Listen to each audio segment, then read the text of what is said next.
Monsieur le Président de la République, Jovenel Moïse, Monsieur le Président de la Cour supérieure des comptes et du contentieux administratif, le représentant de la Fédération des barreaux, le DGAI de la Police nationale d'Haïti, Monsieur le Président du Conseil électoral provisoire, ministre et secrétaire d'État, Monsieur le recteur de l'Université d'État d'Haïti,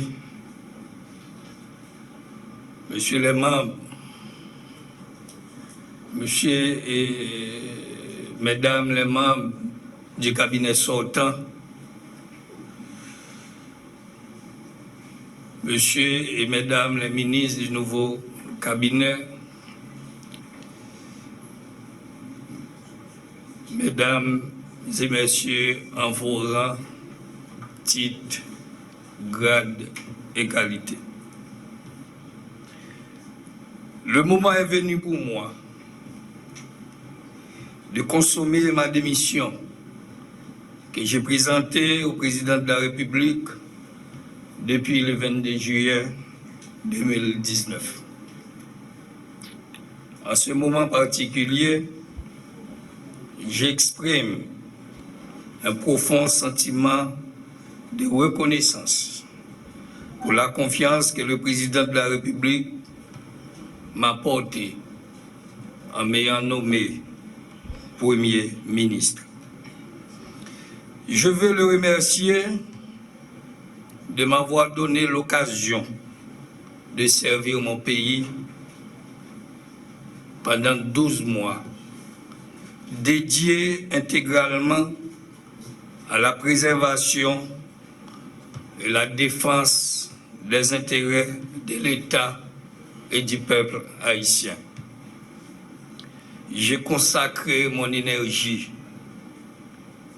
et mes capacités à mener les combats que j'ai été autorisé à livrer. J'ai pu le faire avec une équipe et une administration que je veux ici saluer. La tâche a été accomplie grâce à la mobilisation de chaque ministère et au dévouement des membres de mon cabinet. Je me souviendrai toujours de l'engagement de ces ouvriers quotidiens de l'action publique. J'ai éprouvé les limites de notre système politique pour mieux comprendre désormais nos tares et notre retard. Il y a une décision à prendre. Les élites devraient faire un peu plus pour refaire notre société haïtienne.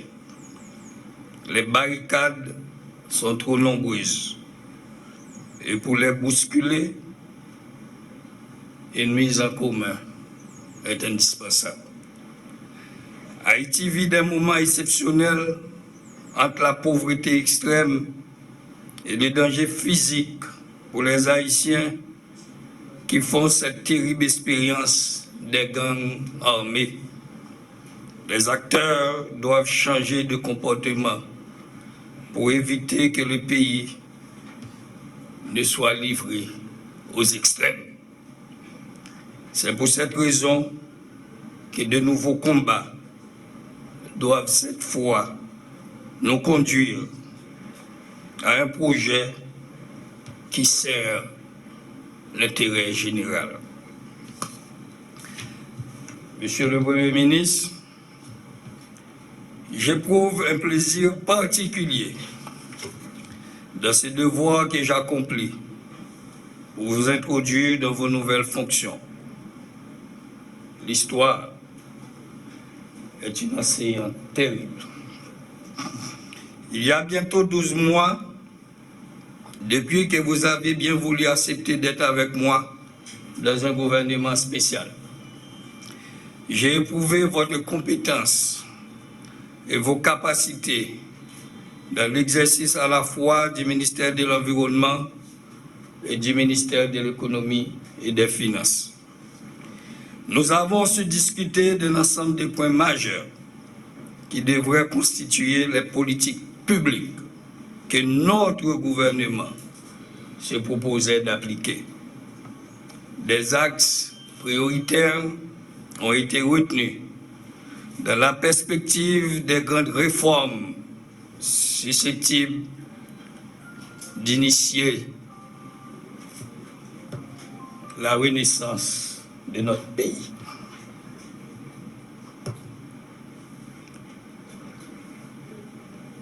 L'expérience n'a pas pu aboutir parce que des forces plurielles ont construit une alliance contre nature motivée par les gros intérêts qui ont toujours constitué un frein au développement d'Haïti. Les positions exacerbées ont exprimé les rivalités et j'ai appris beaucoup. Je suis confortable dans mon comportement citoyen. Aujourd'hui, que vous preniez la charge de diriger le gouvernement de la République, sachez que l'héritage est lourd. Le passif l'emporte largement parce que la politique a déconstruit notre pays.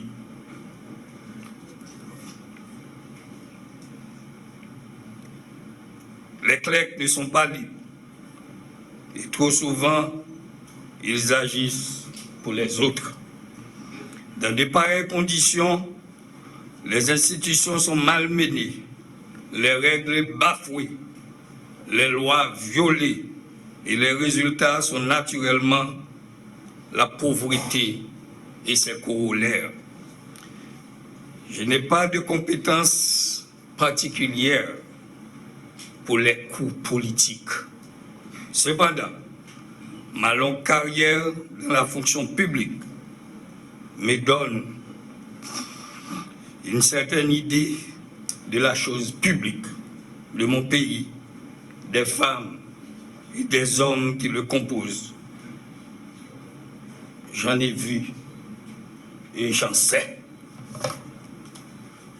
Ce qui se passe en ce temps actuel est un non-sens. Et il faut des actions urgentes, des actions pensées et réfléchies. Je ne dirai jamais assez, parce que je le crois.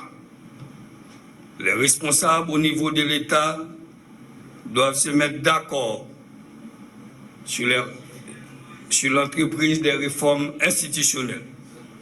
C'est la voie principale qui peut autoriser l'investissement, favoriser la création des richesses, générer des emplois et conduire à la réflexion de notre tissu social.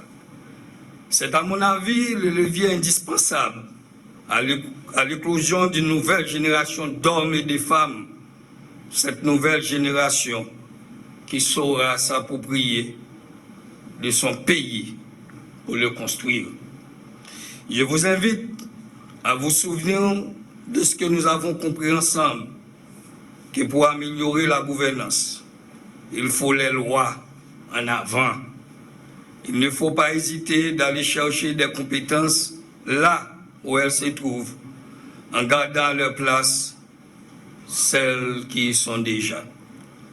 Construire est une œuvre vaste qui réclame beaucoup de ressources humaines, en quantité et en qualité. Le changement, ordinairement, exige des gens dévoués et capables. Les mécanismes qui opèrent dans notre société sont conçus pour les manipulations et les détours. Gardez le moral bien haut. Armez-vous de courage pour transformer ce grand honneur en une grande opportunité de servir dignement votre pays.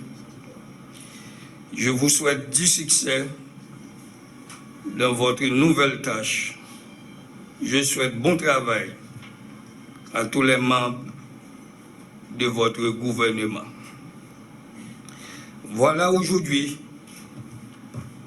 ça fait 32 ans.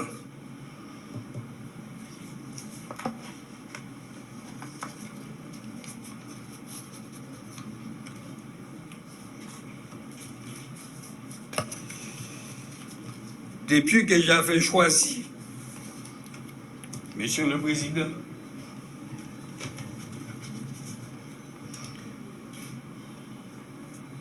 à toute liberté d'esprit et de conviction, je sers de mon pays. Aujourd'hui, le moment est venu pour dire adieu à la fonction publique. Et l'État m'accordera ce qui me revient de toi.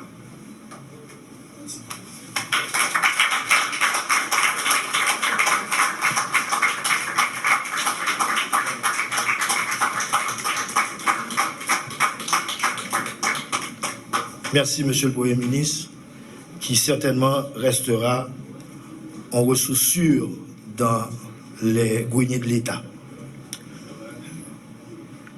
Il était ministre de l'Environnement et il est devenu ministre de l'Économie et des Finances pendant un bon moment. Il était aussi conseiller au cabinet du Premier ministre Lafontaine. Il a travaillé dans plusieurs organisations internationales. Cela dit, sur le plan académique, expérimental, il a l'étoffe du boulot. Il a l'étoffe d'être un Premier ministre. Cependant, il aura à faire face à de grands défis, des défis du pays, mais des défis qui vont se trouver à l'enceinte même de son équipe, gérer la primature qui est le siège du gouvernement. Le Premier ministre entrant, son Excellence Jout Joseph.